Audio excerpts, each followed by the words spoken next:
Noticed about the piece with Nessa,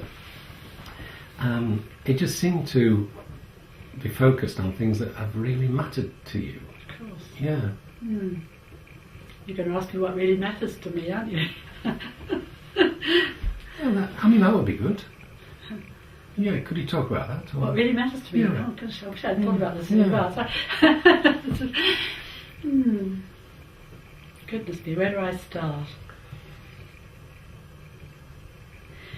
I'm going to duck the question a bit by saying how helpful it was doing the Living Theory Action Research project, because that helped to bring it all out, if you like, to help me to discover what really matters to me. Because the whole point really about being a human being, just living your life, is you often don't really know, because you just do things the way you always do instinctively.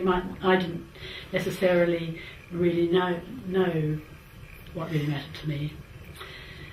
And so it was through that process that I discovered the bits of me that are just me, really, and obviously I live that way because they reflect my values for what?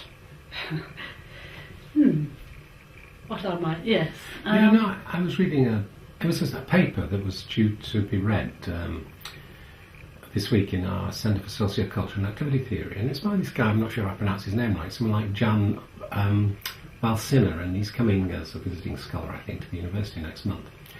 But he was saying in this paper how difficult people find it to actually talk about their values. So he was recognising the importance of values in explaining what we do, but how difficult a lot of people just find talking about them. Yeah. That's why I've always liked the way that you introduce it by saying, well, what's important to you? What gives you a buzz? What was something good that happened today, and why was it? Why did it go well? What's gone well for you this week? I mean, it's really good. And it's probably like that because historically we've not thought about our values. It's a new idea, isn't it? Well, it's always seemed to me they are really important. So when you say, well, what do you care about? What matters to you? I suppose I've always been privileged when people talk to me about why they do what they do. So I feel, I'm getting really on the inside of who the person feels themselves to be. And it always comes back to that sense of what do they value, and have I understood it? Yeah. Yes. The whole that's what I love about the living theory idea, is that actually what that says is that who you are and how you live your life is essentially you. And so although I'm sure most people feel that they're doing their best,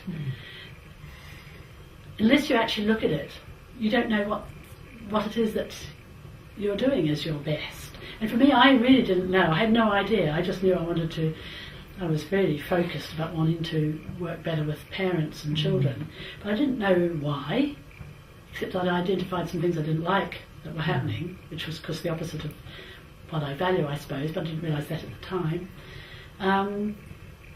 So it was through the process I discovered that actually I have a really strong ethic of wanting equality. Anti-elitism, that sort of stuff was really important to me, and I had no idea about. Well, it wasn't a conscious thing I thought about. Yeah. So that was a starting point, probably.